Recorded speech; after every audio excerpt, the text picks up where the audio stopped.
नमस्कार विद्यार्थी मित्रांनो, एबीके स्मार्ट स्टडी या आपल्या यूट्यूब चॅनलवरती तुम्हा सर्वांचे पुन्हा एकदा स्वागत आहे। तर मित्रांनो, आज आपण महाराष्ट्र अराजपत्रित सेवा गट ब मुख्य परीक्षा म्हणजे दिनांक 5 नोव्हेंबर 2023 साली झालेली जी तुमची मुख्य परीक्षा होती त्यामधील इंग्रजी व्याकरण म्हणजे इंग्रजी ग्रामरशी संबंधित महत्त्वाचे जे 50 प्रश्न होते तर ते 50 प्रश्न आज आपण इथे स्पष्टीकरणासहित जसे तसे पाहणार आहोत। तर हे प्रश्न तुमच्या आगामी येणाऱ्या गट ब ची जी मुख्य परीक्षा आहे 1 जूनला होणारी त्यासाठी हे अत्यंत उपयुक्त हे 50 प्रश्न असणार आहेत इंग्रजी ग्रामरशी संबंधित। त्यामुळे तुम्ही हा व्हिडिओ पूर्ण पहा व तुमच्या मित्रांना देखील शेअर करा। तर वेळ न घालवता आपण आपल्या डायरेक्ट प्रश्नांकडे वळूयात। पाहूया त्याच्या आपल्या इंग्रजी व्याकरणच्या आपल्या पेपरमधील आपला हा प्रश्न पहिला। तर प्रश्न क्रमांक 51 तुम्ही इथे पाहू शकता। तर पहिला जो आहे तर तो फ्रेजवरती आधारित प्रश्न आहे। तर find out the meaning of the phrase underlined in the following sentence. तर आता आपल्याला ह्या फ्रेजचा मीनिंग आपल्याला ओळखायचा आहे। तर इथे वाक्य दिलेलं आहे आपल्याला, will you call on him today and tell him that he is to reach the office by 7 AM tomorrow. तर आता इथे कॉल ऑन, आता फ्रेज किंवा आपण इडियम्समध्ये जसे तसे मीनिंग त्याचे घेत नसतो तर त्याचा वेगळा अर्थ असतो इथे। आता इथे कॉल ऑन म्हणजे इथे जर तुम्ही जर पर्याय पाहिले तर 2 आणि 3 मध्ये तुम्हाला थोडं कन्फ्युजन होऊ शकतं, टू रिमेंबर किंवा to pay a visit to. तर इथे कॉल ऑनचा अर्थ त्यांनी जसा तशा न घेता काय घेतलेला आहे, to pay a visit to, जे की ऑप्शन 3 मध्ये तुम्हाला दिसत आहे। म्हणजे will you call on him म्हणजे to pay a visit to म्हणजे तू त्याला व्हिजिट देऊ शकतो का उद्या किंवा आज, आणि त्याला असे सांग की त्याला ऑफिसमध्ये उद्या सकाळी 7 वाजता त्याला पोहोचायला सांग, असं तू त्याची भेट घेऊन त्याला सांग, असं ह्याचा वाक्याचा अर्थ होतो। म्हणजे कॉल ऑनचा अर्थ इथे काय घेतलेला आहे, to pay a visit to, म्हणजे ऑप्शन 3 मध्ये दिलेलं आहे तेच आपलं या प्रश्नाचं योग्य आन्सर असणार आहे। पुढील प्रश्न पाहूयात, प्रश्न क्रमांक 52। तर कशावरती आहे प्रश्न हा, find out the correct meaning of the underlined idiom in the given sentence. तर लक्षात घ्या, इडियम आणि फ्रेज हे महत्त्वाचे टॉपिक आहेत, ते तुम्हाला जसे तसे त्याचे मीनिंग पार्ट असणे तुम्हाला, आणि त्याचं इडियममध्ये काय जशा तसे शब्द तुम्हाला इथे विचारले जातात तर ते तुम्हाला तोंड पाठ असणे गरजेचं आहे। हे तुम्ही जास्त वेळेस वाचन जर केलं तर तुमच्या लक्षात राहू शकतात। तर आता वाक्य काय दिलं आहे आपल्याला, it is unfortunate that India has mostly been at loggerheads with all her neighbours. आता लॉगर हेडचा अर्थ आता तुम्हाला माहीत असणे गरजेचं आहे। तर लॉगर हेड म्हणजे त्याला आपण काय म्हणतो, डिसॲग्री होणे किंवा क्वारलिंग विथ, म्हणजे ऑप्शन 4 मध्ये तुम्हाला दिसत आहे डिसॲग्री म्हणजे सहमत नसणे। म्हणजे it is unfortunate that India has mostly been at loggerheads with all her neighbours, म्हणजे आपला जो भारत देश आहे तर तो इतर जे शेजारी राष्ट्रे आहेत तर त्यांच्याशी म्हणजे असहमत म्हणजे जास्त प्रमाणात त्यांच्याशी सहमत नाही असं दिसत आहे। या वाक्यावरून असा त्याचा अर्थ निघतो। म्हणजे लॉगर हेड्स म्हणजे त्याला आपण काय म्हणतो, डिसॲग्रीइंग किंवा क्वारलिंग विथ असा त्याचा अर्थ होतो, जो की ऑप्शन 4 मध्ये तुम्हाला दिलेला आहे तेच आपलं या प्रश्नाचं योग्य आन्सर असणार आहे। पुढील प्रश्न पाहूयात, प्रश्न क्रमांक 53। Choose the one word which is closest to the opposite in meaning of the underlined words in the given sentence. तर होकॅबवरती आधारित हा प्रश्न तुम्ही जर पाहिलं तर आता इथे काय ओळखायचं तुम्हाला, अपोजिट मिनिंग ओळखायचा आहे जो अंडरलाईन केलेला वर्ड आहे त्याचा। तर आता वाक्य दिलं आहे आपल्याला इथे, there was no altruistic motive that promoted him. तर आता अल्ट्रुस्टिकचा तुम्हाला अर्थ माहीत असणे गरजेचं आहे। समानार्थी अर्थ माहीत असेल तर तुम्ही त्याचा विरुद्धार्थी त्याचा अर्थ काढू शकता। तर अल्ट्रुस्टिक मोटिव्हच्या विरुद्धार्थी आपण काय म्हणतो, सेल्फिश मोटिव्ह म्हणतो, म्हणजे सेल्फिश हा त्याचा विरुद्धार्थी शब्द आहे। म्हणजे अल्ट्रुस्टिक म्हणजे चांगला उद्देश आणि सेल्फिश त्याच्या विरुद्धार्थी काय, सेल्फिश मोटिव्ह म्हणजे चुकीचा उद्देश। मग इथे जर तुम्ही पाहिलं तर अल्ट्रुस्टिकच्या विरुद्धार्थी काय येतं, सेल्फिश मोटिव्ह म्हणतो आपण असं। म्हणजे अल्ट्रुस्टिकच्या विरुद्धार्थी शब्द आपल्याला फक्त विचारलेला त्याच्या विरुद्धार्थी होतो सेल्फिश, ऑप्शन 2 मध्ये दिलेला आहे। म्हणजे फक्त स्वतःचे स्वतः पाहणारा त्याला आपण सेल्फिश म्हणतो। अल्ट्रुस्टिक म्हणजे काय, सर्वांचा विचार करणारा, सेल्फिश म्हणजे काय, फक्त स्वतःपुरते वागणारा असं त्याचा अर्थ होतो मराठीमध्ये। तर ह्याच्या विरुद्धार्थी काय असणार आहे, सेल्फिश असेल, जे की ऑप्शन 2 मध्ये आपल्याला दिलेलं आहे। पुढील प्रश्न पाहूयात, प्रश्न क्रमांक 54। Choose the meaning of the words underlined in the following sentence. तर आता इथे आपल्याला इथे सुद्धा अंडरलाइंड वर्ड दिलेला आहे 2 वाक्यांमध्ये, त्यांचे आपल्याला इथे अर्थयोग्य म्हणजे पर्यायानुसार निवडायचे आहेत। The villagers may be coarse in their looks but they are very innocent at heart. म्हणजे इथे जर तुम्ही पाहिलं तर व्हिलेजर्स म्हणजे गाववाले कसे असतात, जरी दिसायला कसे जरी असले, त्यांचा लुक कसा जरी असला, दिसायला कसे जरी असले, पण ते मनाने आणि हृदयाने एकदम निर्मळ असतात, म्हणजे एकदम चांगले असतात, असा याचा अर्थ दिलेला आहे पहिल्या वाक्याचा.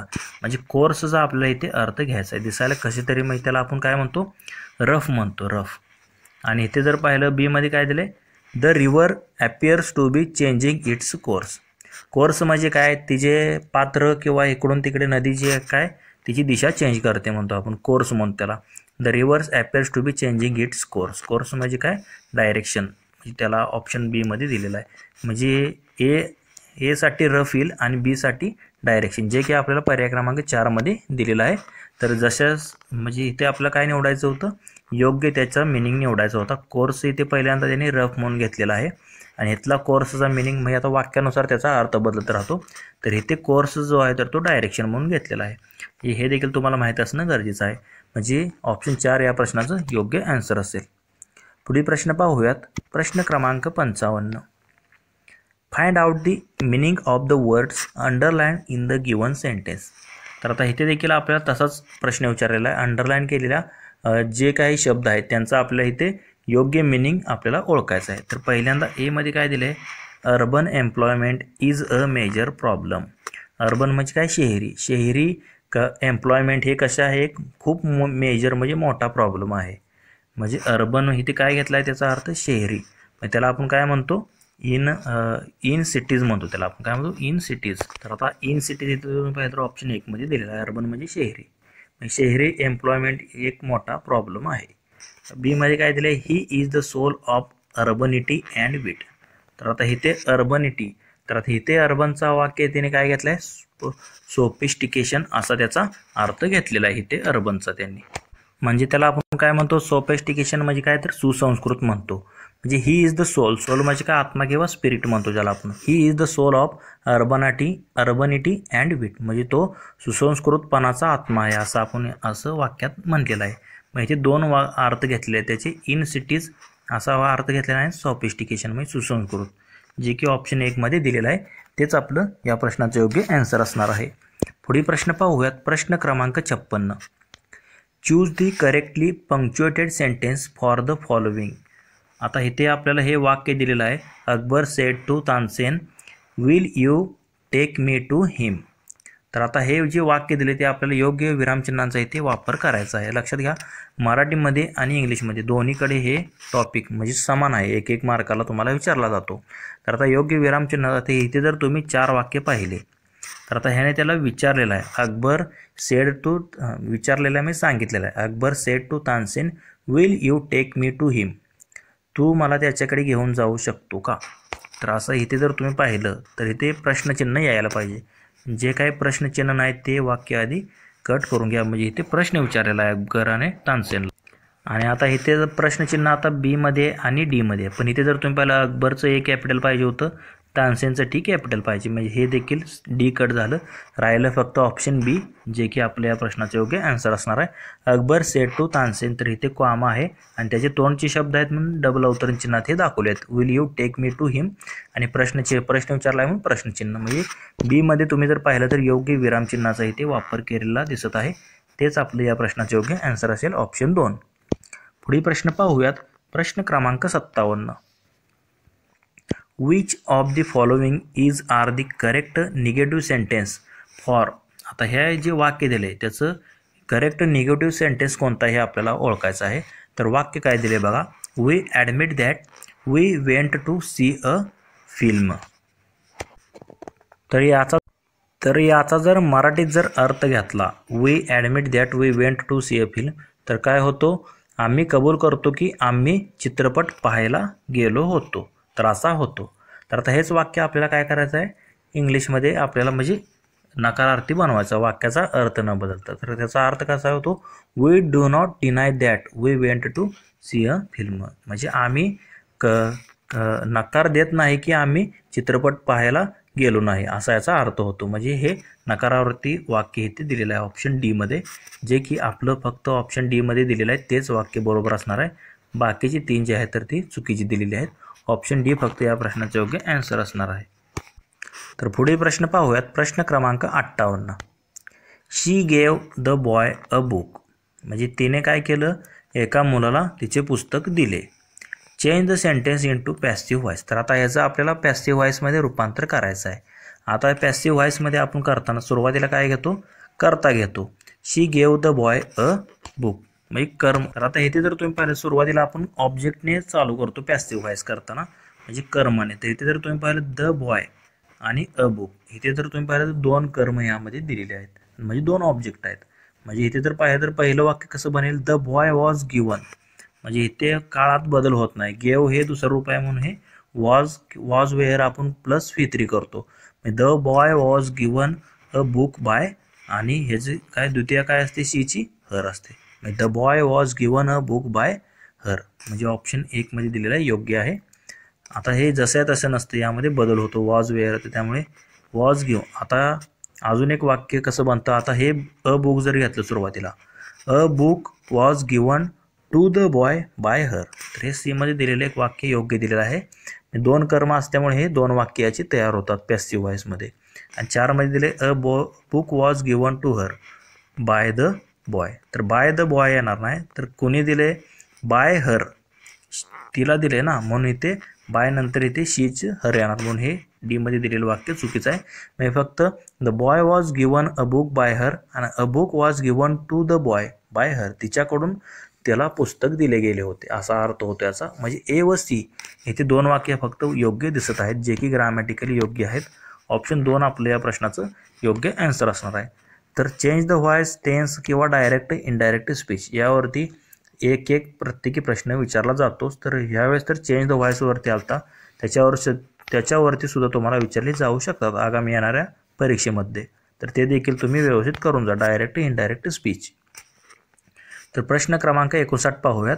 Which of the following is the correct noun form of the word destroy. तर डिस्ट्रॉयचं पासून कोणतं नाव बनवू शकतं, तर ऑप्शन दिले डिस्ट्रक्टिव्ह, डिस्ट्रक्ट, डिस्ट्रक्टिंग आणि डिस्ट्रक्शन. तर डिस्ट्रक्शन हे जे आहे तर यातलं नाव बनवू शकतं कशापासून, तर डिस्ट्रॉय या शब्दापासून कोणतं नाव बनवू शकतं, डिस्ट्रक्शन. ऑप्शन 2 मध्ये दिलेलं आहे, तेच आपलं या प्रश्नाचं योग्य आन्सर असणार आहे. पुढील प्रश्न पाहूयात. प्रश्न क्रमांक 60. Find out one word for the underlined word. म्हणजे वन वर्ड सबस्टिट्यूशनवरती आधारित हा प्रश्न आहे. तर आपल्याला काय दिलेलं आहे, वन हू इज गुड जज ऑफ ॲन आर्ट. म्हणजे कलेची योग्य जाण असलेला त्याला आपण काय म्हणतो, तर त्याला आपण काय म्हणतो, ऑप्शन 1 मध्येच दिलेला आहे, काय म्हणतो, कोनोसियर. म्हणजे ज्याला कलेची जाण असते त्याला आपण काय म्हणतो, कोनोसियर म्हणतो. म्हणजे कलेची उत्तम पारख किंवा कलेची जाण असलेला त्याला आपण काय म्हणतो, कोनोसियर. म्हणजे वन हू इज गुड जज ऑफ ॲन आर्ट ऑप्शन 1 मध्ये दिलेला आहे. आणि 2 मध्ये जो अर्थ दिला हायपोक्राईट. हायपोक्राईट म्हणजे ढोंगी मनुष्य म्हणतो आपण, तर ह्याचं तरी येणार नाही. पायोनियर म्हणजे काय, तर पायोनियरला आपण काय म्हणतो, तर संशोधक असे म्हणतो. आणि कार्टोग्राफर म्हणजे काय, नकाशे बनवणारा कार्टोग्राफर म्हणतो. तर पायोनियर म्हणजे संशोधक, हायपोक्राईट म्हणजे ढोंगी. तर याचा एकच अर्थ होतो ऑप्शन 1 मध्ये दिलेला, कोनोसियर म्हणजे कलेची जाण असलेला, कलेची पारख असलेला.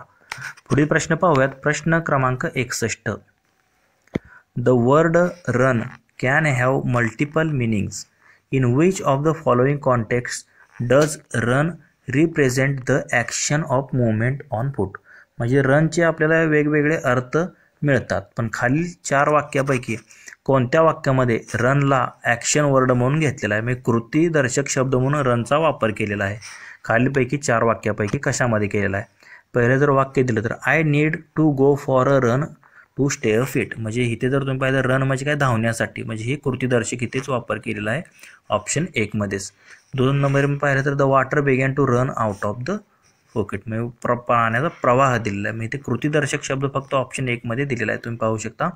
तेच आपलं या प्रश्नाचं योग्य आन्सर असणार आहे. I need to go for a run to stay fit. म्हणजे फिट राहण्यासाठी मला रोज धावण्यासाठी म्हणजे एक्सरसाइज म्हणजे रन करणं हे गरजेचं आहे, स्टे फॉर फिट. आणि 3 मध्ये आणि 4 मध्ये रनचा वापर जर तुम्ही पाहिला, she runs a successful business. Runs म्हणजे तिने चांगला बिझनेस चालवला, हे कृतीदर्शक नाही इथे. आणि डी मध्ये he has a long run ahead of him in the marathon. Long run आहे त्यामुळे खूप धावायचं आहे त्याला इन द मॅरेथॉन. पण इथे कृतीदर्शक म्हणून घ्यायचे नाही, कृती चालू आहे का नाही, तर फक्त एकमध्येच कृतीदर्शक दिलेलं आहे, म्हणून तेच आपलं या प्रश्नाचं योग्य आन्सर असणार आहे. पुढील प्रश्न पाहूयात. प्रश्न क्रमांक 62. Which word represents the phrase excessively talkative. म्हणजे खालील जो वर्ड दिलेला आहे represent the phrase excessively talkative, म्हणजे खूप अधिक बडबड करणारा, त्याला आपण काय म्हणतो, खूप जास्त बडबड करतो त्याला लोकेशियस म्हणतो. काय म्हणतो, लोकेशियस. म्हणजे जो खूप बडबड करतो त्याला आपण लोकेशियस म्हणतो. तर त्याला आपण काय म्हणतो अजून, बोलका किंवा वाचाळ असे म्हणतो, म्हणजेच लोकेशियसला. तर ऑप्शन 1 मध्ये काय दिले, टेसिटर्म.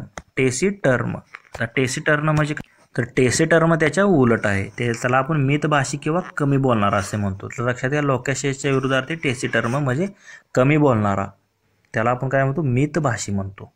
आणि इव्हेसिव्ह म्हणजे काय, तर इव्हेसिव्हचा अर्थ आहे टाळाटाळ करणारा, इव्हेसिव्ह. आणि रेटिसंट म्हणजे काय, तर संयमशील म्हणतो, ज्याला आपण संयमशीलपणे काम करणारा रेटिसंट. इव्हेसिव्ह म्हणजे टाळाटाळ करणारा. टेसिटर्म म्हणजे काय, तर मितभाषी. लोकेशियस म्हणजे एक्सेसिव्हली टॉकेटिव्ह, खूप बोलका किंवा वाचाळ ज्याला म्हणतो आपण लोकेशियस.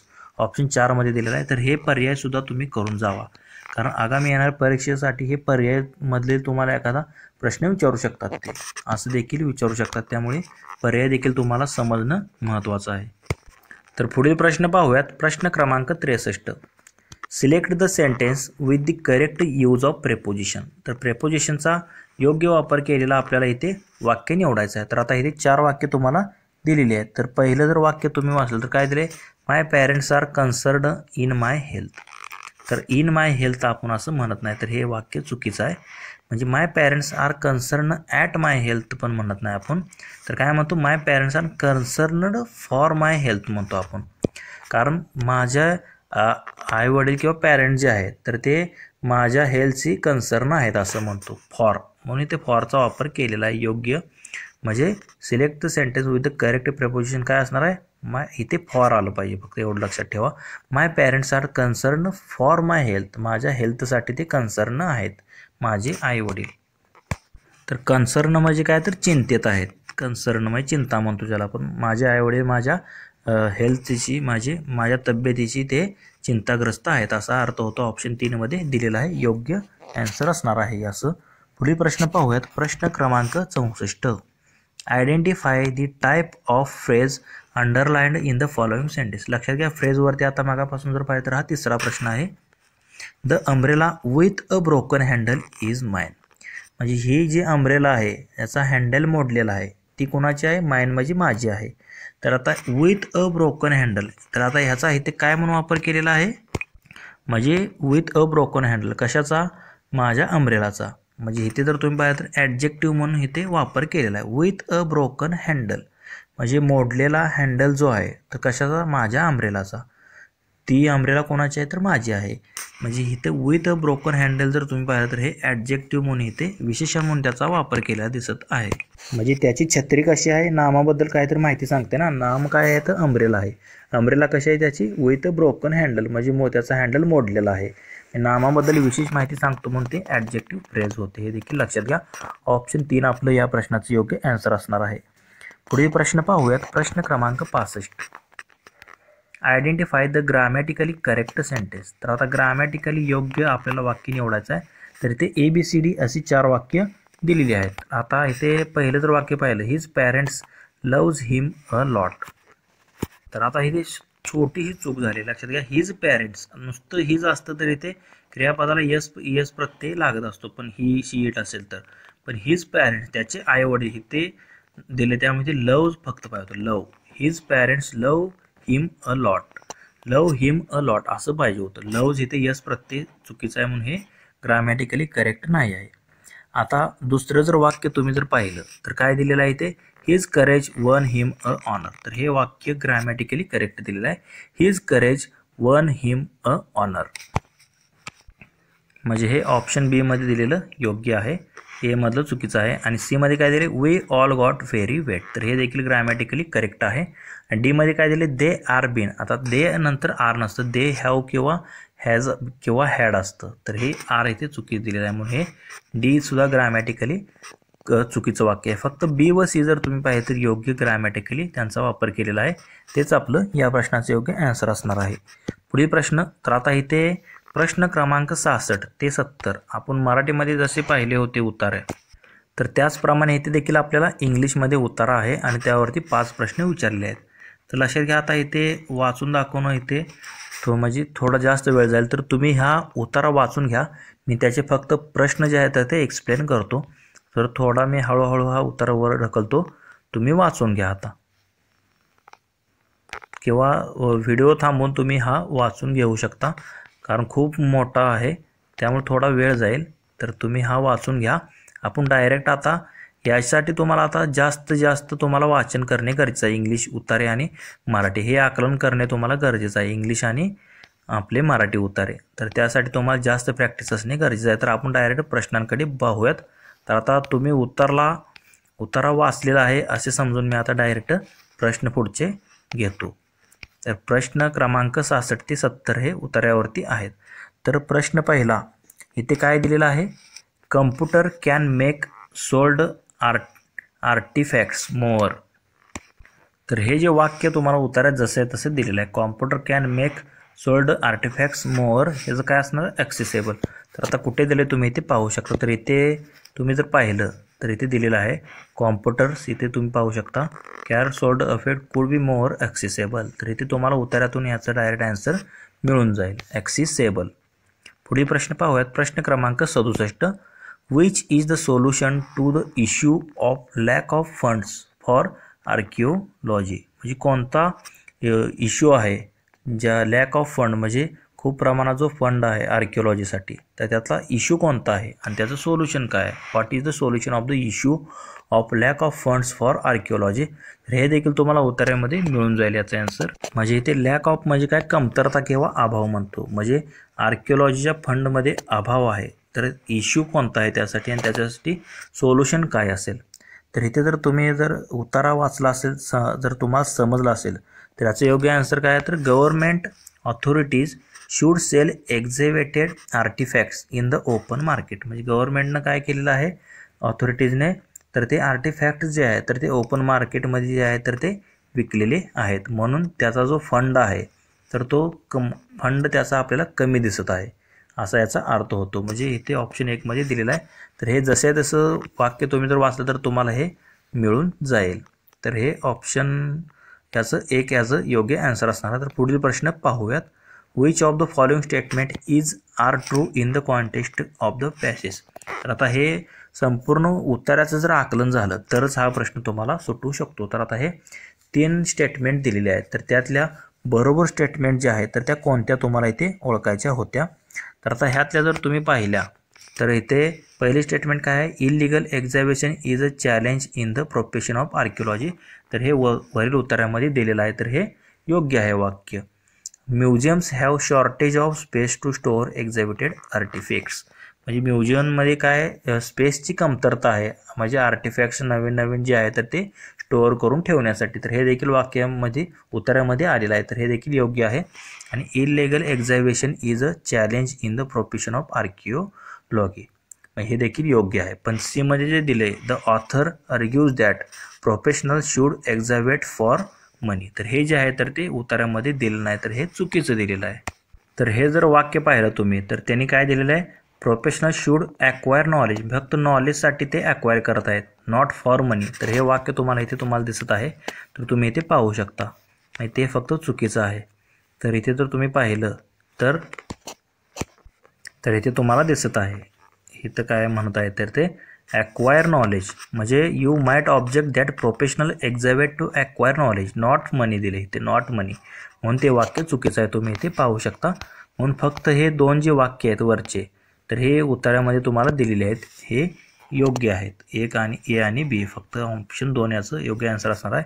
तर इथे नॉट फॉर मनी आहे, म्हणून हे वाक्य चुकीचं आहे. फक्त ए व बी जे आहेत तर ती योग्य आहेत.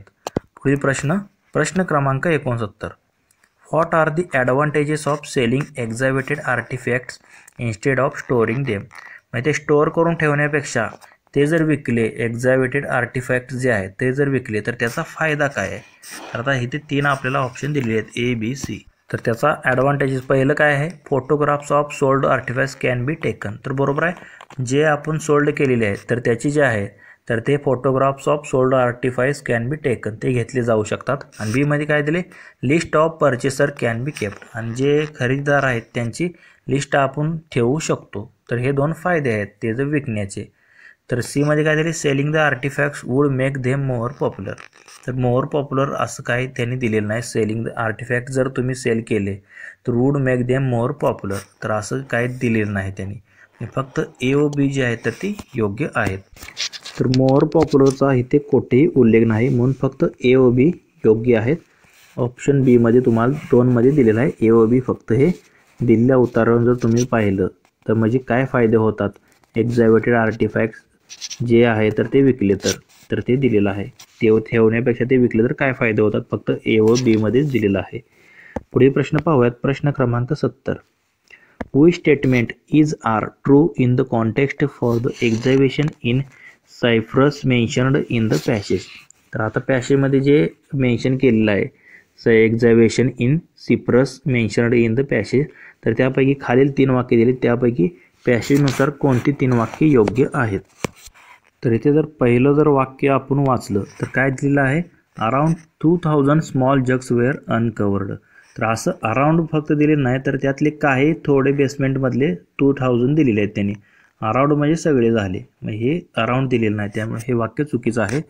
2 नंबरमध्ये तुम्ही जर पाहिलं तर the exhibition was very big, तर व्हेरी बिग नव्हतं, तर ते एक्झिबिशन कसं होतं, व्हेरी स्मॉल होतं. पॅसेज जर वाचला असेल तर तुम्हाला हे कळून जाईल. तर याची लाईनसुद्धा इथे दिलेली आहे, तुम्ही पाहू शकता. तर इथे जर तुम्ही पाहिलं तर इन वन स्मॉल एक्झिबिशन म्हणजे स्मॉल होतं, इथेच तुम्हाला पाहू शकतं. आणि recently uncovered 2000 virtually indistinguishable small jugs, म्हणजे जग्स इन अ सिंगल कॉर्टियार, म्हणजे हे व्हर्च्युअली स्मॉल दिलं, अराउंड टोटल दिले नव्हते, म्हणून हे वाक्य चुकीचं ठरतं. आणि तिसरं जे वाक्य आपल्याला दिलेलं आहे ते, आणि सी मध्ये जर तुम्ही पाहिलं तर jugs were almost similar in one another, हे सगळे एकमेकासारखे होते जग्स, तर हे वाक्यात दिलेलं आहे योग्य आहे. फक्त सी ओनली जे आहे तर याचं योग्य असणार आहे. ऑप्शन 1 या प्रश्नाचं योग्य आन्सर असेल. पुढील प्रश्न पाहूयात. प्रश्न क्रमांक 71. Select the correct word for the following group of words. तर आता खाली एक शब्दांचा ग्रुप दिलेला आहे, त्यापैकी योग्य करेक्ट वर्ड आपल्याला शोधायचा आहे. One who talks much with little sense, म्हणजे छोट्या बुद्धीने जो जास्त बडबड करतो, विथ लिटल सेन्स म्हणतो त्याला आपण. तर त्याला आपण काय म्हणतो, तर गॅरुलस म्हणतो. ऑप्शन 1 मध्ये तुम्हाला दिलेला आहे, one who talks much with little sense is called garrulous. म्हणजे त्याला आपण बडबड्या किंवा जास्त बोलणारा देखील म्हणतो, म्हणजे अतिशय बडबड करणारा किंवा गर्जना करणारा नुसता म्हणतो, गॅरुलस. ऑप्शन 1 मध्ये त्याचा अर्थ दिलेला आहे, गॅरुलस म्हणजे बडबड्या. आणि इथे काय 2 नंबरमध्ये ऑप्शन हे देखील पाहूया आपण, त्याचा अर्थ काय, तर गव्हर्नमेंट. तर आता गव्हर्नमेंट म्हणजे काय, तर ह्याने थोडी इथे स्पेलिंग मिस्टेक केली, तर GA नाही तर तिथे GO पाहिजे होतं, गव्हर्नमेंट पाहिजे होतं. तर गव्हर्नमेंट म्हणजे काय, खवय्ये किंवा खाण्याचा शौकीन असतो त्याला आपण गव्हर्नमेंट म्हणतो. आणि 3 मध्ये काय दिले, तर ग्रेगेरियस. तर ग्रेगेरियसचे 2 अर्थ होतात, म्हणजे कळप करून राहणारा किंवा संगीतशील ज्याला म्हणतो आपण, संगतशील म्हणजे संगतीने राहणारा किंवा कळपात राहणारा त्याला आपण ग्रेगेरियस म्हणतो. आणि इथे ओ होतं गव्हर्नमेंट, आत्ताच मी सांगितलेलं आहे गव्हर्नमेंट. तर हे तिन्ही देखील तुम्ही लक्षात ठेवा, यावरती पुढच्या वेळेस हे ऑप्शनमधले विचारू शकतात तुम्हाला. तर पुढील प्रश्न पाहूयात. प्रश्न क्रमांक 72. Select the correct option to complete the given sentence. तर आता इथे एक वाक्य दिलेलं आहे, त्या रिकाम्या जागी भरण्यासाठी योग्य शब्दांची निवड आपल्याला करायची आहे. तर वाक्य काय दिले, honest bureaucrats had to be dash dash by their dash dash bosses. तर वाक्य काय दिलं आपल्याला, honest bureaucrats had to be dash dash by their bosses. तर इथे काय येणार आहे, प्रेशराइज्ड आणि पॉलिटिकल. तर काय येते, तर ऑनेस्ट ब्युरोक्रॅट्स म्हणजे काय, जे प्रामाणिक नोकरशाह असतात, had to be pressurised by their political bosses, म्हणजे राजकीय त्यांचे नेते वगैरे पुढारी असतात, आणि जे प्रामाणिक नोकरशाह असतात ते त्यांना त्यांचे जे राजकीय नेते असतात आणि ते नेते त्यांच्यावर जे दबाव टाकत असतात, तर ते दबाव टाकणे हे प्रामाणिक नोकरशहांना आवडत नाही, ते त्यांचा द्वेष करतात. प्रामाणिक जे नोकरी करणारे असतात जे अधिकारी वगैरे, तर त्यांना जे वरून जो राजकीय दबाव टाकत असतात, जे पॉलिटिकल वगैरे जे नेते आहेत, तर त्यांना तो दबाव जो आहे तर त्यांना ते हेट करतात किंवा त्यांना ते आवडत नाही, असा या वाक्याचा अर्थ होतो. मग इथे फक्त प्रेशराइज्ड आणि पॉलिटिकल हे 2 शब्द योग्य बसतात. ऑप्शन 2 आपल्या या प्रश्नाचा योग्य आन्सर असणार आहे. पुढील प्रश्न पाहूयात. प्रश्न क्रमांक 73. Identify the correct suffix in the word preference. तर प्रिफरन्सला आपण कोणता सफिक्स म्हणजे काय, तर प्रत्यय जो लागतो, पूर्व प्रत्यय असतो त्याला आपण प्रिफिक्स म्हणतो आणि नंतर प्रत्यय लागतो त्याला काय म्हणतो, तर प्रत्यय म्हणतो साधा आपला. तर प्रिफरन्सेस म्हणजे ऑप्शन 3 मध्ये तुम्हाला दिलेला आहे ENCE, हा जो इथे लागलेला आहे प्रिफरन्स, तर हा प्रत्यय लागलेला आहे सफिक्स इथे, जो की 3 मध्ये दिलेला आहे. तेच आपलं या प्रश्नाचं योग्य आन्सर असणार आहे. पुढील प्रश्न पाहूयात. प्रश्न क्रमांक 74. Fill in the blanks with the correct pair of articles. तसेच मित्रांनो, तुम्हाला जर याची जर PDF हवी असेल तर आपले टेलिग्राम चॅनलसुद्धा आहे, त्याची लिंक डिस्क्रिप्शन बॉक्समध्ये तुम्हाला भेटून जाईल. तिथे तुम्ही आपले टेलिग्राम चॅनल जॉईन करा. तसेच याची PDF तसेच अजून काही परीक्षेसंबंधित तुम्हाला माहिती हवी असेल तर ते टेलिग्राम चॅनलवरती आपल्याला भेटून जाईल, तिथे तुम्ही जॉईन व्हा.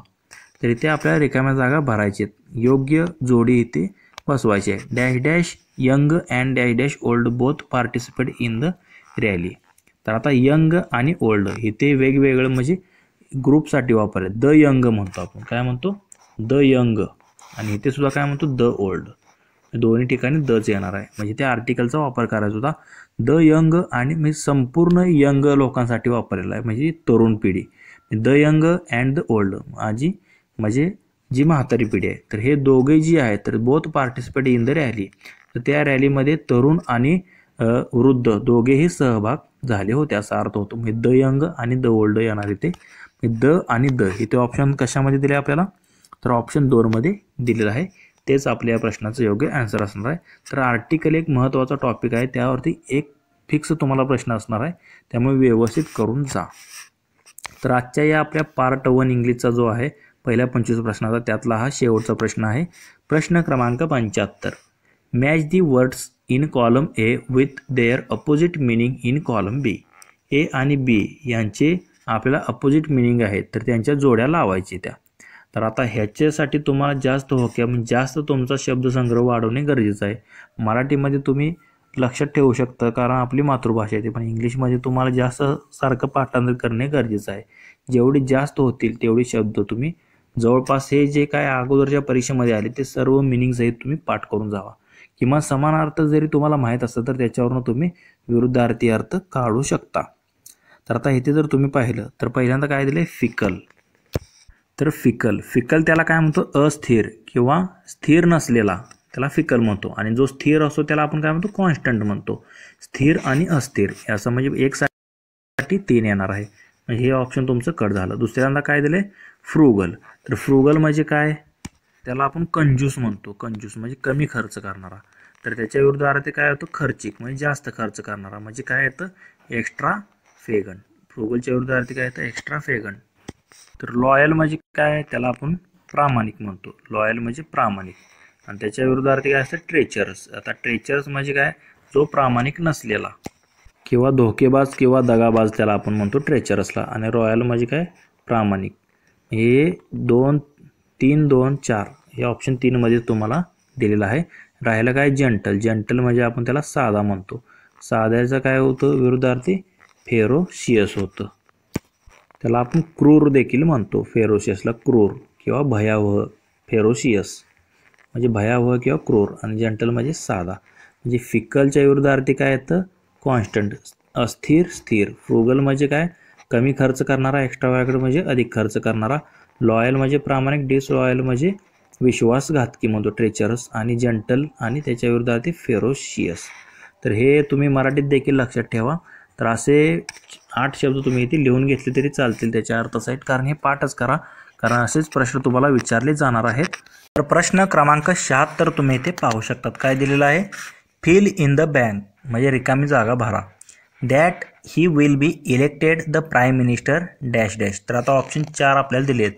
Everyone is expecting, everyone expected, everyone aspects का, इज एक्सपेक्टेड बाय एव्हरीवन. म्हणजे असं आपण म्हणू शकतो की that he will be elected the prime minister is accepted by everyone. म्हणजे ऑप्शन 4 मध्ये दिले ना तेच इथे रिकाम्या जागी योग्य बसत आहे. इज एक्सेप्टेड बाय एव्हरीवन असं इथे रिकाम्या जागी योग्य बसणार आहे. ऑप्शन 4 आपलं या प्रश्नाचं योग्य आन्सर असणार आहे.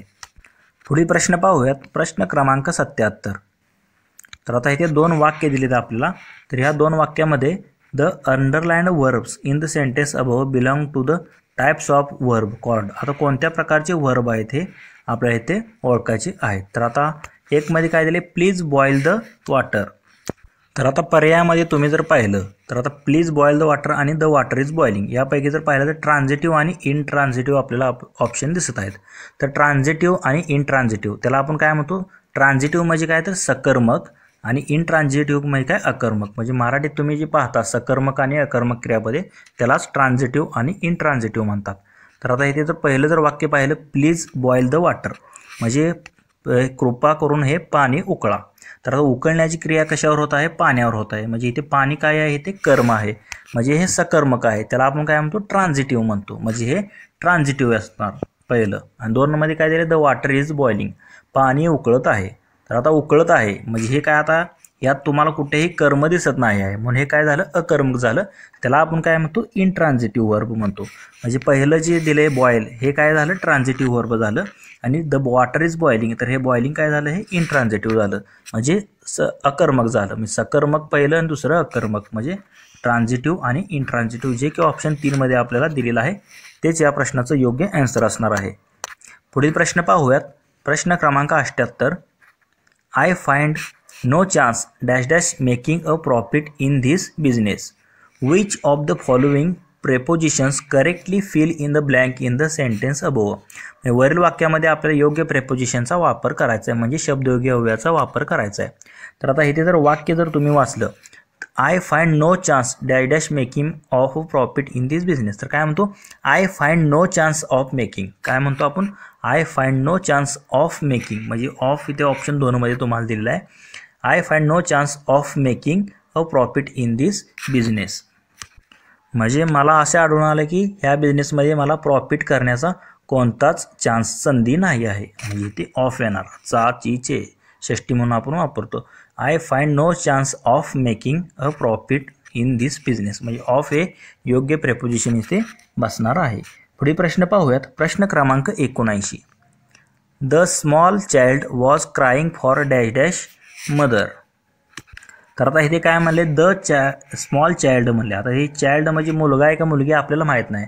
म्हणजे हिज आणि हर तर इथे ऑप्शन कट झाले आणि त्यांचा आपण त्याला अनेक वचने आपण वापरू शकत नाही कारण ते चाइल्ड म्हणजे मूल आहे. म्हणजे सरळ 3 ऑप्शन इथे एलिमेंट होतात. फक्त एकच ऑप्शन राहतं तेच आपल्या या प्रश्नाचं योग्य आन्सर असणार आहे. The small child was crying for its mother. म्हणजे जेव्हा आपल्याला काय लिंग दिलेलं नसतं तेव्हा आपण त्याच्या बदली काय वापरतो, इट वापरतो. हे लक्षात घ्या. इथे येणार इट्स मदर. ऑप्शन 4 मध्ये दिलेलं आहे तेच आपलं या प्रश्नाचं योग्य आन्सर असेल. तर प्रश्न क्रमांक 80 तुम्ही इथे पाहू शकतात. It is imperative that he catch the next plane. The sentence above express dash dash mood किंवा मूड्स. म्हणजे कोणत्या मूड्सचं उदाहरण आहे. तर आता मूड्स म्हणजे तुम्हाला पहिल्यांदा मराठीत समजावून सांगतो. तर मूड्स म्हणजे मराठीमध्ये जे तुम्ही क्रियापदाचा अर्थ शिकला असाल, विधानार्थी, आज्ञार्थी आणि संकेतार्थी, तर तेच इंग्लिशमध्ये त्याला आपण मूड्स म्हणतो. तर आता मूड्सचे जे प्रकार असतात, इंडिकेटिव्ह मूड, इम्पेरेटिव्ह मूड आणि सबजंक्टिव्ह मूड.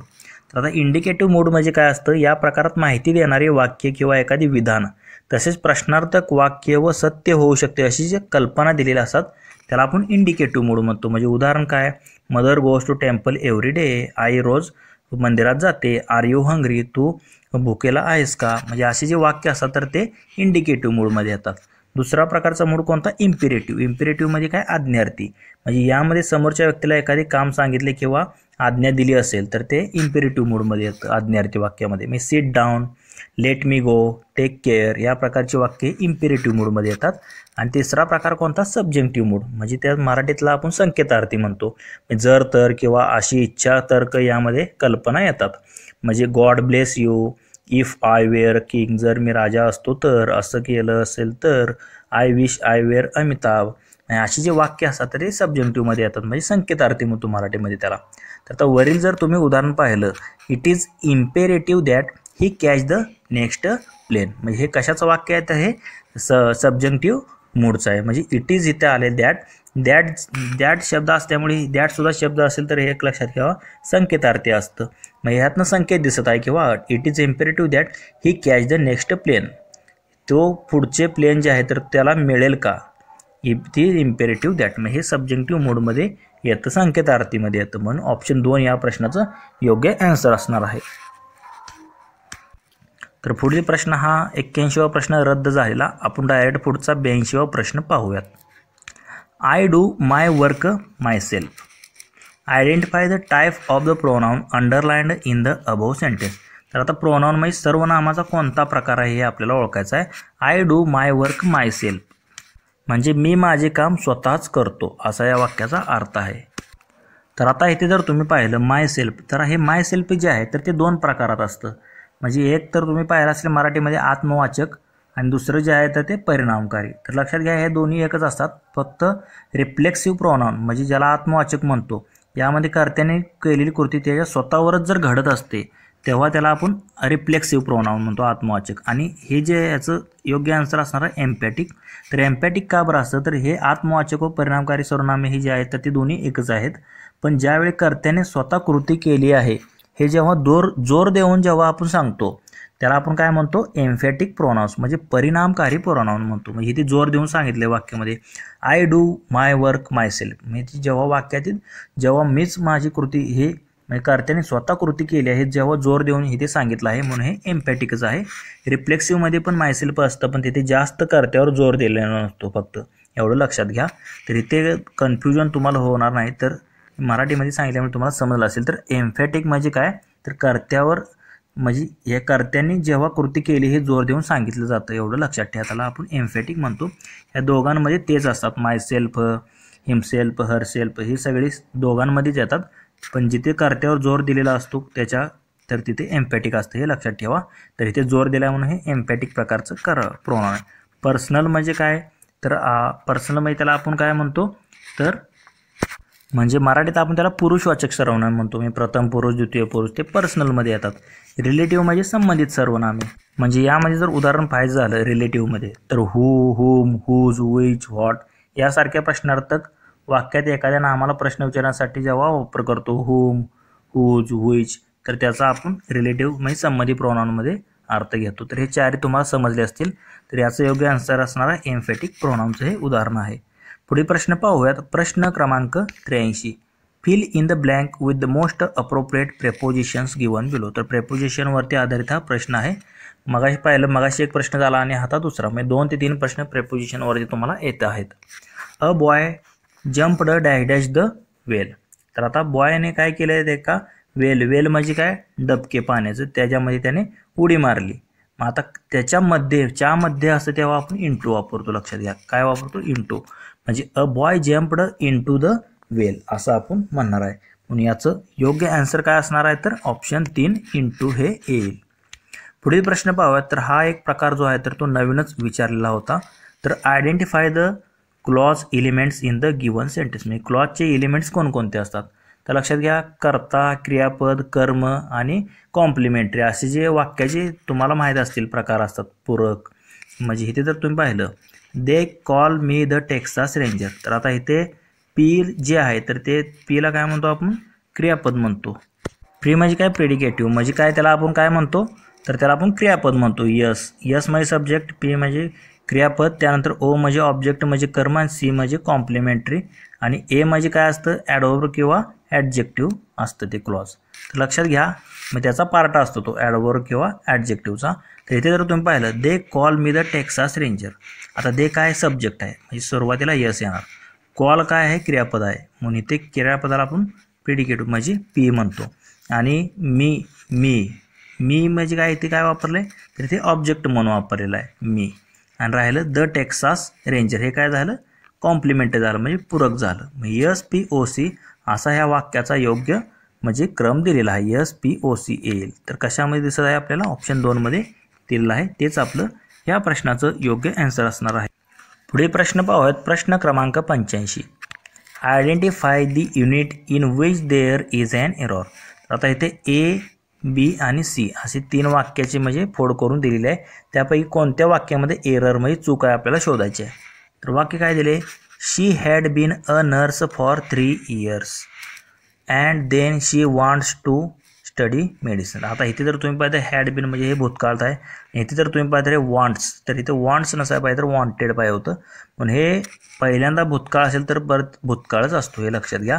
तर इथे नंतर कधीही वर्तमान काळ येत नसतो, म्हणून इथे वॉन्ट्स हे चुकीचं दिलेलं आहे. म्हणून ह्या सी मध्ये जर पाहिलं तर तुम्ही एरर दिसत आहे. म्हणजे हा सी भाग जो आहे तर तो त्यामध्ये एरर आहे, म्हणून ऑप्शन सी ओनली सी जे आहे तर ते आपलं योग्य आन्सर असणार आहे. पुढील प्रश्न पाहूयात. प्रश्न क्रमांक 86. Fill in the blank with the correct antonym of the underlined word. म्हणजे आपल्याला योग्य अँटोनाइम म्हणजे त्याला आपण काय म्हणतो, विरुद्धार्थी शब्द म्हणतो. Rohini's father is bold but her husband is. तर Rohini's father is bold but her husband is. तर आता बोल्ड म्हणजे त्याला आपण काय म्हणतो, तर एकदम धाडसी म्हणतो, ब्रेव म्हणतो, ब्रेव. आणि बट हर हजबंड म्हणजे आता त्याच्या विरुद्धार्थी, धाडसीच्या विरुद्धार्थी काय असतं, भित्रा, त्या किंवा त्याला आपण टिमिड असे म्हणतो. म्हणजे बोल्डच्या विरुद्धार्थी काय येणार, टिमिड येणार आहे. वाईज म्हणजे त्याला आपण शहाणा म्हणतो. लेझी म्हणजे आळशी. शार्प म्हणजे त्याला थोडा म्हणजे हुशार म्हणतो आपण. लेझी जे आहे तर ते आळशी झालं. टिमिड हे म्हणजे काय, भित्रा झाला. म्हणजे हजबंड इज टिमिड आणि रोहिणीज फादर इज बोल्ड. बोल्डच्या विरुद्धार्थी काय असतं, टिमिड, हे लक्षात ठेवा. वायचा अर्थ शहाणा असतो. म्हणजे ऑप्शन 2 आपले या प्रश्नाचं योग्य आन्सर असणार आहे. पुढील प्रश्न पाहूयात. प्रश्न क्रमांक 87. Choose the incorrect sentence from the following. आता 4 पैकी चुकीचं वाक्य किंवा वाक्य आपल्याला निवडायची आहेत. तर आता इथे जर पहिलं जर वाक्य तुम्ही पाहिलं तर जोसेफ इज व्हेरी क्लेवर. तर आपल्याला चुकीचं इथे निवडायचं आहे, लक्षात घ्या. इनकरेक्ट, करेक्ट नाही तर इनकरेक्ट निवडायचं आहे. मुले इथेच फसतात. उत्तर बरोबर येतं पण हे न वाचल्यामुळे त्यांचं चुकतं. तर चुकीचं ओळखायचं आहे. तर हे जे आहे तर Joseph is a very clever हे योग्य वाक्य आहे ग्रामॅटिकली. दुसरं काय, माय फादर इज अ फार्मर. माझे वडील शेतकरी आहेत. तर हे देखील योग्य आहे. सी मध्ये काय दिले, character and not looks matter in the long run. तर इथे जर तुम्ही पाहिलं तर इथे कॉमा तुम्हाला दिलेला आहे, तर नंतर अँड आले. तर इथे कॉमा कधी नसतो, म्हणून हे ग्रामॅटिकली चुकीचं आहे. आणि while working with others we have to help each other. तर आता हे वाक्य जसं आहे तसं अर्थानिशी हे योग्य आहे. आता हे 2 तर आता इतर तुम्ही पाहिजे योग्य आहे, पण इथे कॉमा दिलेला आहे, कॉमा नसतो इथे. तर इथे पण कॉमा आहे, इथे पण कॉमा आहे, म्हणून हे फक्त ग्रामॅटिकली हे चुकीचे आहेत. फक्त ए व बी जे आहे तर ती योग्य आहे. तर तिथं ऑदर्स नंतर कॉमा नाही पाहिजे, म्हणून ते चुकीचं ठरतं. हे फक्त सी व डी जे आहेत तर ते चुकीचे आहेत, इनकरेक्ट आहेत. आणि ए आणि बी योग्य आहेत. ऑप्शन 4 आपलं या प्रश्नाचं योग्य आन्सर असणार आहे. पुढील प्रश्न पाहूयात. प्रश्न क्रमांक 88. Fill in the blanks. रिकाम्या जागा भरा. तर आता पहिल्यांदा वाक्य काय दिले, it was a secret dash dash my parents. तर आता काय, आपले आई वडील. आता माझ्या आई वडील आणि माझ्यामध्ये हे सिक्रेट आहे, मग आपण काय म्हणतो, बिटवीन म्हणतो. तर इथे काय येणार आहे, बिटवीन. तर आता इथे अमॉंग येणार नाही, म्हणजे हे 2 ऑप्शन कट होईल. बिटवीन म्हणजे आमच्यामध्ये, दोघांच्या मध्ये, माझ्या आणि आई वडिलांच्या किंवा पॅरेंटच्या मध्ये, म्हणून हे 2 ऑप्शन कट झाले. Dash dash his aunt he has 6 other female relations. म्हणजे काय म्हणतो, बिसाइड्स म्हणतो. Besides his aunt he has म्हणजे त्याच्या आंट सोडून त्याला अजून 6 अदर काय आहेत तर फिमेल रिलेशन्स आहेत म्हणतो. बिसाइड्स येतं, यस पाहिजे बिसाइड्सला, म्हणून इथे बिसाइडला तुम्ही जर पाहिलं तर यस नाही, बिसाइड नसतं तर बिसाइड्स पाहिजे. ऑप्शन 4 मध्ये दिलेला आहे. मग राहिलेलं ऑप्शन काय, इंटू इथे बसणार आहे. लॉर्ड रोजबेरी टूक हर इंटू डिनर, मग हे इंटू इथे बसेल. म्हणजे ऑप्शन 4 मध्ये जे दिले ते योग्य रिकाम्या जागा इथे बसतील. ऑप्शन 4 आपल्या या प्रश्नाचं योग्य आन्सर असणार आहे. पुढील प्रश्न पाहूयात. प्रश्न क्रमांक 89. Choose the correct sentence. तर आता इथे देखील आपल्याला 3 वाक्य दिलेली आहेत, तर त्यापैकी योग्य वाक्य आपल्याला निवडायचं आहे. He has made quite a fortune. तर हे जे वाक्य आहे पहिलं, he has made quite a fortune, तर तसं नाही पाहिजे. तर he has made a fortune quite पाहिजे होतं, म्हणजे हे योग्य होतं वर्ब ॲग्रीमेंटनुसार. He has made fortune a quite असं पाहिजे होतं. म्हणजे ऑप्शन 1 जे आहे तर ते चुकीचं आहे. बी मध्ये काय दिले, she sang last night beautifully at the concert. तर हे 2 नंबरचं देखील वाक्य जे आहे तर ते चुकीचं आहे. कारण का तर सी सॅंग नंतर हे लास्ट नाईट नसायला पाहिजे. तर she sang beautifully last night at the concert असं पाहिजे होते. तर सॉरी, थोडं चेक करा. She sang beautifully at the concert आणि नंतर शेवटी लास्ट नाईट पाहिजे होतं. काय पाहिजे होतं, हे लास्ट नाईट इथे नाही तर शेवटी पाहिजे होतं लास्ट नाईट. म्हणजे काय वाक्य होईल, she sang beautifully at the concert last night असं वाक्य पाहिजे होतं. म्हणून हे देखील चुकीचं आहे. म्हणजे ते सब्जेक्ट वर्ब ॲग्रीमेंटनुसार हे 2 वाक्य चुकीचे आहेत. He has made a fortune quite असं पाहिजे हे, आणि she sang beautifully at the concert last night असं पाहिजे होतं. पण सीमध्ये जर तुम्ही पाहिलं तर ते योग्य दिलेलं आहे. You gave me a big shock, तू मला खूप मोठा झटका दिला. तर आता हे जे वाक्य आहे तर ते ग्रामॅटिकली योग्य आहे. फक्त ए व बोथ बी चुकीचे आहेत. म्हणून फक्त सी ओनली जे आहे तर हे करेक्ट असेल. ऑप्शन 1 आपले या प्रश्नाचे योग्य आन्सर असेल. पुढील प्रश्न पाहूयात. प्रश्न क्रमांक 90. Choose the best option to fill in the blank. तर योग्य ऑप्शन निवडायचं आपल्याला. Dash dash does not concern me. तर आता इथे जर तुम्ही 4 ऑप्शन बघितले हे तर इथे काय येऊ शकतं हे तुम्ही 4 देखील इथे टाकून बघा. तुम्ही जर पाहिलं तर ऑप्शन 1 मध्ये जे दिलं आहे, what he has done does not concern me. What he has done does not concern me असं वाक्य योग्य बसतं. 2 नंबर्स तुम्ही टाकून बघा. व्हॉट हॅज ही डन आहे तर व्हॉट ही हॅज डन असं पाहिजे अगोदर करता. What he has done does not concern me. म्हणून ऑप्शन 1 मध्ये सब्जेक्ट वर्ब ॲग्रीमेंट जर गेलं तर ऑप्शन 1 जे आहे तर ते योग्य बसतं. तेच आपलं या प्रश्नाचं योग्य आन्सर असणार आहे. पुढील प्रश्न पाहूयात. प्रश्न क्रमांक 91. Had you been there we could have fought it out with them. तर आता इथे the underlined clause in the sentence above exemplifies. आता कोणत्या प्रकारचं क्लॉज आहे वरील दिलेलं हे आपल्याला ओळखायचं आहे. क्लॉज म्हणजे उपवाक्य. आता इथे जर तुम्ही ऑप्शन पाहिले तर सगळे जे आहे तर ते ॲडव्हर्ब क्लॉज. म्हणजे आता हे ॲडव्हर्ब क्लॉज आहे आपल्याला माहीत झालं. पण आता त्या ॲडव्हर्ब क्लॉजमधील कोणता प्रकार आहे हे आपल्याला इथे ओळखायचा आहे. तर हॅड यू बीन देअर, तू तेथे असशील का. तर हे जे आहे तर कशाचा प्रकार आहे तर ॲडव्हर्ब क्लॉज ऑफ, त्याला आपण कंडिशन म्हणतो. तर आता ॲडव्हर्ब क्लॉज ऑफ कंडिशन म्हणजे काय, अटदर्शक क्रियाविशेषण गौण वाक्य. म्हणजे गौण वाक्यात अट दिलेली असते तर मुख्य वाक्यात त्याचा परिणाम दिलेला असतो. Had you been there we could have fought it out with them. हे जर तुम्ही पाहिलं तर एक मुख्य वाक्य आहे आणि एक गौण वाक्य आहे. म्हणजे पहिलं हे गौण वाक्य आणि हे मुख्य वाक्य आहे. इथे जर तुम्ही पाहिलं तर मुख्य वाक्यात त्याचा परिणाम दिलेला, we could fought it out with them.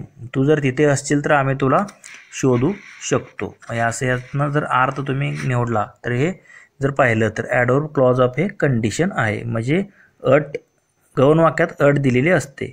तर अशी वाक्य इफ अनलेस हॅडने जोडलेली असतात. लक्षात घ्या, इफ अनलेस हॅड. तर इथे जर तुम्ही पाहिलं तर हॅड इथे तुम्हाला दिलेलं आहे. इफ अनलेस आणि हॅड जर असेल तर लक्षात घ्या ह्याने जोडलेली वाक्य जे आहे तर ती ॲडव्हर्ब क्लॉज ऑफ कंडिशनमध्ये येतात. इफचा अर्थ काय होतो, जर, तर, जरी, तरी. अनलेस हॅड म्हणजे तुम्ही मराठी संकेत दर्शक पाहिला असेल त्याप्रमाणेच आहे. तर ॲडव्हर्ब क्लॉज ऑफ कंडिशन काय म्हणतो तर त्यामध्ये इफ अनलेस हॅड असतील आणि अड दिलेली असेल गौण वाक्यामध्ये तर ते ॲडव्हर्ब क्लॉज ऑफ कंडिशन असतं. म्हणजे हे 2 आपलं याचा योग्य आन्सर असणार आहे. आणि इथे जर पहिला जर प्रकार पाहिला adverb clause of cause. Cause म्हणजे काय, कारण. कॉज किंवा त्याला आपण ॲडव्हर्ब क्लॉज ऑफ रिझन पण म्हणतो. म्हणजे ह्याला आपण काय म्हणतो, कारण दर्शक क्रियाविशेषण गौण वाक्य म्हणतो. म्हणजे यामध्ये जर तुम्ही पाहिलं तर वाक्य जोडण्यासाठी ॲज, सिन्स, दॅट, बिकॉज या शब्दांचा वापर केला असतो, बिकॉज वगैरे. तर हे कॉजमध्ये येतं. तर 3 मध्ये काय दिले, ॲडव्हर्ब क्लॉज ऑफ कन्सेशन. तर आता ह्याला आपण काय म्हणतो मराठीमध्ये तर कन्सेशन म्हणजे काय तर सवलत म्हणतो. म्हणजे सवलती दर्शक उभ्या नव्हे, म्हणजे काय म्हणतो त्याला आपण ॲडव्हर्ब क्लॉज. म्हणजे ॲडव्हर्ब क्लॉज ऑफ कन्सेशनमध्ये कशाचा वापर केलेला असतो, दो, अल्दो यासारख्या, इवन दो, इवन इफ यासारखा वापर केला असतो. हे एक प्रकारे त्याला आपण ॲडव्हर्ब क्लॉज ऑफ कॉन्ट्रास्ट देखील म्हणू शकतो, विरोधाभास दर्शक क्रियाविशेषण गौण वाक्य. तसेच adverb clause of result. Result म्हणजे काय तर त्याला आपण परिणाम म्हणतो. म्हणजे परिणाम दर्शक क्रियाविशेषण गौण वाक्यामध्ये काय असतं, सो दॅट, सच दॅटने वाक्य जोडलेली असतात. तर हे हॅड अनलेस जर असेल इफ तर ते ॲडव्हर्ब क्लॉज ऑफ कंडिशन असतं. हे फक्त लक्षात ठेवा. ऑप्शन 2 या प्रश्नाचं योग्य आन्सर असणार आहे.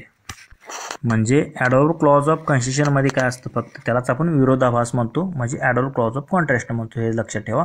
दो, अल्दो, इवन इफचा वापर असतो. तर याचं योग्य आन्सर 2 आहे. प्रश्न क्रमांक 92 पाहूयात.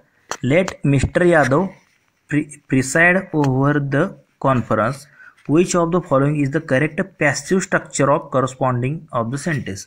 म्हणजे पॅसिव्ह व्हॉइसचं रूपांतर ह्याचं कसं होईल. तर लक्षात घ्या, पॅसिव्ह व्हॉइस करताना आपण काय म्हणतो, टू बी प्लस V3 अशी रचना असते.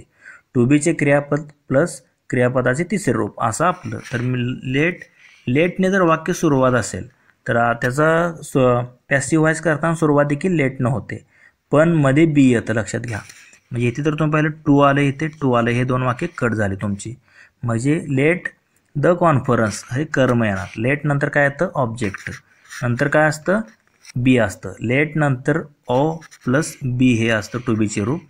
त्यानंतर प्रिसाइडेड पाहिजे, presided over by the mister Yadav. म्हणजे इथे जर तुम्ही पाहिलं तर ऑप्शन 3 मध्ये तुम्हाला दिलेलं आहे लेट द कॉन्फरन्स, म्हणजे कॉन्फरन्स हे ऑब्जेक्ट घेतला आपण. Let the conference be presided over by Mister Yadav हे करेक्ट जे आहे तर त्याचा पॅसिव्ह फॉर्म येईल. तर इथे जर तुम्ही पाहिलं ते बाय इथे तुम्हाला कुठे दिसत नाही, म्हणून हे वाक्यच कट होतं. म्हणजे ऑप्शन इलिमिनेशनने तुम्ही गेला तरी देखील तुम्हाला आन्सर योग्य सापडू शकते. पुढील प्रश्न पाहूयात. प्रश्न क्रमांक 93. तर आता इथे देखील आपल्याला 4 वाक्य दिलेले आहेत, तुम्ही पाहू शकता. तर आयडेंटिफाय द सेंटेन्स किंवा sentences in subjective mood. Subjective mood म्हणजे मगाशी तुम्हाला सांगितले संकेतदर्शक, म्हणजे त्याला आपण संकेतदर्शक अर्थ म्हणतो क्रियापदाचा अर्थ सब्जेक्टिव्ह मूडला.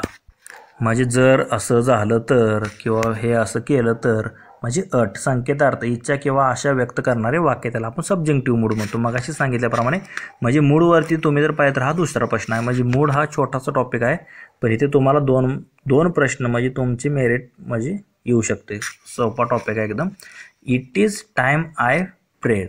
तर आता इथे जर तुम्ही पहिलं वाक्य पाहिलं, it is time I prayed, तर हे जर पाहिलं तर प्रे म्हणजे काय, तर जर अशी मी इच्छा कल्पना की शुभ कामना दर्शवते यातून, म्हणून ते सब्जेक्टिव्ह मूडमध्ये येतं. त्याप्रमाणे जर तुम्ही पाहिलं काइंडली एक्सक्यूज मी, हे सब्जेक्टिव्ह मूडमध्ये नाही.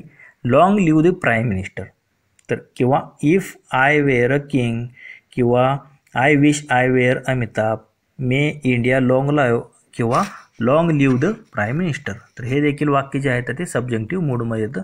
आर यू हॅप्पी, तर हे साधा प्रश्न विचारलेला आहे पण हे कट होतं. फक्त सब्जेक्टिव्ह मूडमध्ये काय आहे ते ए व सी ही दोन वाक्य जे आहेत, it is time I fled आणि long live the prime minister, हे दोन वाक्य जे आहेत तर ए व सी ही सब्जेक्टिव्ह मूडमध्ये येतात, म्हणून तेच आपलं योग्य आन्सर असेल ऑप्शन 3. पुढील प्रश्न पाहूयात. प्रश्न क्रमांक 94. आता इथे देखील 3 वाक्य आपल्याला दिलेली आहेत. आयडेंटिफाय द करेक्ट सेंटेन्सेस, म्हणजे योग्य वाक्य आपल्याला इथे निवडायचे आहेत. तर आता इथे जर तुम्ही पाहिलं तर पहिलं वाक्य काय, he is senior than you. तर लक्षात घ्या, सिनियर नंतर दॅन कधीच नसतं. तर एकच लक्षात घ्यावा, सिनियर नंतर काय असतं, सिनियर टू. हा शब्द फिक्स तुम्ही पाठच करून घ्या, सिनियर टू किंवा ज्युनियर टू असं असतं. ते दॅन कधीच येत नसतं सिनियर किंवा ज्युनियर नंतर. तर हे जे वाक्य आहे ते चुकीचं आहे ग्रामॅटिकली. त्यानंतर the calf is older than that, तर बरोबर आहे, हे वाक्य ग्रामॅटिकली योग्य आहे. आणि he has greater popularity than any other leader, बरोबर आहे, त्याची पॉप्युलरिटी दुसऱ्या कोणत्याही लीडरपेक्षा जास्त आहे, योग्य ग्रामॅटिकली दिलेलं आहे. म्हणजे आपल्याला काय करेक्ट सेंटेन्सेस निवडायची होती, फक्त ए चुकीचं आहे. म्हणजे फक्त बी व सी जे आहे तर ती करेक्ट सेंटेन्स असतील. ऑप्शन 2 आपल्या या प्रश्नाचं योग्य आन्सर असणार आहे. पुढील प्रश्न पाहूयात. प्रश्न क्रमांक 95.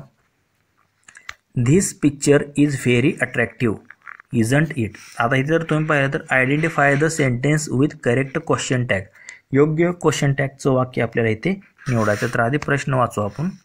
तर आता पहिलं जर पाहिलं, नाव डू इट इज, नाही पहिलं काय, this picture is very attractive, isn't this पिक्चरसाठी इट येतं, म्हणजे हे योग्य आहे. दुसरं काय दिले, नाव do it as I tell you, won't you असं इथे नसतं, हे चुकीच दिलेलं आहे. त्यानंतर she need not work so late, need she. तर इथे जर पाहिलं, इथे जर नकारार्थी असेल तर क्वेश्चन टॅग आपण होकारार्थी घेतो, पण हे जे आहे तर ते योग्य दिलेलं आहे. आणि आय एम रॅदर लेट, तर इथे काय असतं, आरंट आय असतं, एम असेल तर आरंट आय असतं, पण हे डी देखील चुकीचं आहे आणि बी देखील चुकीचं आहे. योग्य काय आहेत, ए आणि सी हे फक्त योग्य आहे. तर ए व सी आपल्याला ऑप्शन 3 मध्ये दिलेलं आहे, तेच आपलं या प्रश्नाचं योग्य आन्सर असणार आहे. पुढील प्रश्न पाहूयात. प्रश्न क्रमांक 96. Complete the following idiomatic expression with the correct option. म्हणजे आता जर तुम्ही पाहिलं तर हा देखील इडियम्सवरती आधारित प्रश्न आहे. काय दिलेला आहे, well that is fine kettle of dash dash I thought I was helping John but he worked against me during the debate session. तर आता इथे जर तुम्ही पाहिलं तर तुम्हाला इडिओमॅटिक एक्सप्रेशन म्हणजे इडियम्स जे आहेत तर ते तोंडपाठ पाहिजे. कारण इडियम्समध्ये तुम्ही जर पाहिलं वाक्यप्रचारामध्ये जशाच तसं वाक्य असतं, जरी त्याचा अर्थ वेगळा निघत असेल तर ते जे दिलेलं असतं ते तुम्हाला तोंडपाठ पाहिजे. मग इथे जर तुम्ही पाहिलं तर योग्य काय असतं, it is fine kettle of fish. Kettle of fish असंच असतं. कुठेही इडियममध्ये जावं तुम्ही, केटल ऑफ सूप नसतं, टी नसतं, बोथ म्हणजे काहीच नसतं असं. फक्त काय असतं, केटल ऑफ फिश असं तुम्हाला इडियम असते. म्हणजे तुम्हाला आता अशा इडियम्स पाठ करायचे तोंडपाठ ते देखील तुम्हाला माहीत असणं गरजेचं आहे. म्हणजे असं देखील आयोग प्रश्न तुम्हाला विचारत आहे. जशाच तशी इडियम तुमच्या लक्षात अर्थ नाही तर ती इडियमसुद्धा तुमची आहे तशी शब्दासहित पाठ पाहिजे, कॉम्यासहित पाठ पाहिजे, तरच तुम्हाला इथे मार्क मिळणार आहे. तर केटल ऑफ फिश असतं इथे, म्हणून ऑप्शन 1 या प्रश्नाचं योग्य आन्सर असेल. पुढील प्रश्न पाहूयात. प्रश्न क्रमांक 97. Fill in the blank with the most appropriate option from the one given below. तर आता रिकाम्या जागी आपल्याला खाली 4 पैकी योग्य आपल्याला वाक्य इथे निवडायचं आहे. तर हा अलंकार मराठीमध्ये तुम्ही जर अलंकार पाहिले असेल तर त्यावरती आधारित प्रश्न आहे. तर तोच आपल्याला इंग्लिशमध्ये विचारलेला आहे. तर dash dash occurs when a part of something is used to refer to the whole. म्हणजे एखादा पार्ट थोडा तो संपूर्ण दिलेल्या वाक्याचे प्रतिनिधित्व किंवा प्रतिनिधित्व करण्यासाठी संपूर्ण ह्याचे जर तो वापरला असेल तर त्याला आपण काय म्हणतो, कोणता अलंकार म्हणतो, तर सिनेको डोके ऑप्शन 3 मध्ये दिलेला आहे. म्हणजे त्याला आपण मराठीत काय म्हणतो, निर्देशक अलंकार म्हणतो. लक्षात घ्या, एखाद्या घटकाचा वापर संपूर्ण समूहाचे प्रतिनिधित्व करण्यासाठी किंवा एखाद्या घटकाचा निर्देश करण्यासाठी केला जातो तेव्हा हा अलंकार होतो. यामध्ये अजून जर उदाहरण पाहिजे झाली तर your hands sing man's victory song किंवा the whole village goes to the city to work. म्हणजे द होल व्हिलेजचा अर्थ काय, सर्व लोक असा घेतलेला आहे. किंवा India won the test series against West Indies किंवा ऑस्ट्रेलिया. इथे इंडियाचा अर्थ म्हणजे काय, संपूर्ण क्रिकेट टीम म्हणतो. म्हणजे संपूर्ण प्रतिनिधित्व करण्यासाठी या निर्देशक अलंकाराचा वापर करतो. त्यालाच आपण इथे त्याची डेफिनेशन दिलेली आहे. आता लक्षात घ्या, त्या उदाहरण नाही विचारलं तर आता इथे तुम्हाला अलंकाराची डेफिनेशन विचारले आहे. म्हणजे तुम्हाला हे पाठ असणं गरजेचं आहे. अलंकार इंग्लिशमधले म्हणजेच फिगर ऑफ स्पीच म्हणतो त्याला. तर हे तुम्हाला भरपूर 25 याचे प्रकार आहेत. तर ते तुम्हाला उदाहरणासहित किंवा त्यांच्या अर्थासहित तुम्हाला माहीत असणे, त्या डेफिनेशनसहित माहीत असणे गरजेचं आहे. तर एक मध्ये काय दिलं आहे, एलिगोरी दिलं आहे. एलिगोरी म्हणजे काय, मराठीतला दृष्टांत अलंकार. एखादी घटना पटवून सांगण्यासाठी आपण एखादा दृष्टांत किंवा उदाहरण देतो, त्याला आपण एलिगरी म्हणतो. म्हणजे इंग्लिशमध्ये जर उदाहरण पाहिजे असेल तर सिद्धार्थ अँड द स्वॅन. आता एखादी गोष्टी सुरुवात करताना आपण सांगतो किंग शबी अँड द हॉक. तर अशी जे उदाहरणं असतात तर ते कशामध्ये येतात, दृष्टांत ते एखादी घटना पटवून सांगण्यासाठी आपण त्याचा वापर करतो. आणि 2 मध्ये काय दिले तुम्हाला, ॲपोस्ट्रोफी. म्हणजे त्याला आपण काय म्हणतो, परोक्ष अलंकार म्हणतो. तर त्याचा मराठीत अर्थ काय होतो ह्या ॲपोस्ट्रोफीचा, तर मृत, अनुपस्थित किंवा मानवीकृत ज्या कल्पना आहेत त्यांना प्रत्यक्ष मानून त्यांच्याशी आपण बोलतो. म्हणजे डेथ, बी नॉट प्राऊड किंवा world you are so beautiful dressed, अशा प्रकारचे जे उदाहरणं आहेत तर ते या परोक्ष अलंकारात येतात. आणि 4 मध्ये तुम्ही जर पाहिलं तर कोणता, मेटॅनॉमी. तर आता मेटॅनॉमी म्हणजे त्याला आपण काय म्हणतो, अजहल्लक्षणा म्हणतो. मराठीमध्ये काय म्हणतो, अजहल्लक्षणा. म्हणजे एखाद्या गोष्टीला सामान्यतः तिच्याशी संबंधित असणाऱ्या घटकाचे नाव देणे म्हणजेच मेटॅनॉमी किंवा अजहल्लक्षणा. म्हणजे उदाहरण पाहायचं झालं तर I have read Shakespeare. Me Shakespeare वाचलेला आहे. म्हणजे शेक्सपियरने लिहिलेलं मी साहित्य वाचलेलं आहे. म्हणजे त्याच्यासाठी आपण एखाद्या गोष्टीला सामान्य तिच्याशी संबंधित गोष्ट निवडली, शेक्सपियरशी संबंधित साहित्य, म्हणून आय हॅव रीड शेक्सपियर्स अशी जी वाक्य आहेत तर ते ह्या मेटॅनॉमीमध्ये येतात. त्याला आपण अजहल्लक्षणा म्हणतो. तर याचं योग्य आन्सर काय असणार आहे, तर ते निर्देशक अलंकार ऑप्शन 3 मध्ये दिलेलं आहे. पुढील प्रश्न पाहूयात. प्रश्न क्रमांक 98. After presenting all the evidence in the court the prosecutor delivered a powerful closing statement to drive home the seriousness of the crime. What does the phrase to drive home mean. म्हणजे काय, हे कोर्टमध्ये साक्ष म्हणजे statement देऊ होतं शेवटचं. म्हणजे असं दिलं कुणी, प्रोसिक्युटर जो होता त्याचा, तर त्याने असं पॉवरफुल स्टेटमेंट दिलं की to drive home to the seriousness of the crime. म्हणजे इथे जर तुम्ही पाहिलं तर टू ड्राय होम याचा ॲक्च्युली अर्थ काय दिलेला आहे ते म्हणजे शेवटला जाताना त्याने एक मुद्दा किंवा एक पॉईंट पटवून दिला सगळ्याला असा त्याचा अर्थ होतो. म्हणजे to forcefully convey or emphasise a point or message त्यालाच इथे अर्थ काय घेतला आहे टू ड्राय होम असा त्याचा अर्थ घेतलेला आहे. म्हणजे इथे देखील फ्रेजवरती हा प्रश्न आहे तुम्ही पाहू शकता. टू ड्राय होम म्हणजे टू फोर्सफुली कन्वे म्हणजे एखादी गोष्ट फोर्सफुली समजून पटवून देणे एखाद्याला किंवा भर देऊन त्याच्यावर किंवा एखादा पॉईंट किंवा मॅसेज त्याला पटवून देणे त्याला टू ड्राय होम म्हणतो असं ऑप्शन 2 मध्ये दिलेलं आहे. तेच आपलं या प्रश्नाचं योग्य आन्सर असणार आहे. पुढील प्रश्न पाहूयात. प्रश्न क्रमांक 99. Identify the idiom that means to accept the consequences of one's actions. तर आता इडियम्सवरती आता जर तुम्ही पाहिलं हा चौथा इडियम आणि फ्रेजवरचा आता चौथा प्रश्न म्हणजे खूप इम्पॉर्टंट असा हा टॉपिक आहे. हे जर तुम्ही पाहिलं to accept the consequences of one's action तर त्याला आपण काय म्हणतो म्हणजे त्याला आपण काय म्हणतो एखाद्याच्या चुकांचे परिणाम म्हणजे स्वीकारणे त्याला आपण टू फेस द म्युझिक म्हणतो. To accept the consequences of one's actions म्हणजे ऑप्शन 3 मध्ये दिले तेच आपलं या प्रश्नाचं योग्य आन्सर असेल. तर आजच्या या पेपरचा आपला हा शेवटचा प्रश्न आहे. म्हणजेच तर इतर देखील जे आहे तर पर्यायातले तुम्ही ते करून जावा कारण यावरती तुम्हाला प्रश्न विचारले जाऊ शकतात. तर ह्याचं फेस द म्युझिक आन्सर असणार आहे. तर शेवटचा प्रश्न आहे आपला प्रश्न क्रमांक 100. तर महत्त्वाचे आपण आत्तापर्यंत भरपूर प्रश्न पाहिले तर तुम्हाला समजले असतील. तर हा शेवटचा प्रश्न आहे. तसेच तुम्हाला जर हा व्हिडिओ आवडला असेल तर लाईक करा व तुमच्या मित्रांना देखील शेअर करा. तसेच याची जर तुम्हाला PDF हवी असेल तर आपले टेलिग्राम चॅनलसुद्धा आहे. त्याची लिंक तुम्हाला डिस्क्रिप्शन बॉक्समध्ये भेटून जाईल. तिथे तुम्ही टेलिग्राम चॅनल जॉईन करा व याची PDF तसेच इतर काही माहिती जी आहे परीक्षेसंबंधित तुम्ही फ्रीमध्ये मिळवू शकता.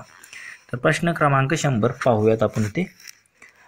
Which of the following sentence correctly uses the meaning of the word over stated. तर आता ओव्हर स्टेटेड या शब्दाचा योग्य वापर कोणत्या वाक्यामध्ये केलेला आहे आपल्याला इथे निवडायचा आहे. तर आता इथे जर तुम्ही पाहिला शी अंडरस्टँड हर डायरेक्ट आन्सरच घेऊ आपण.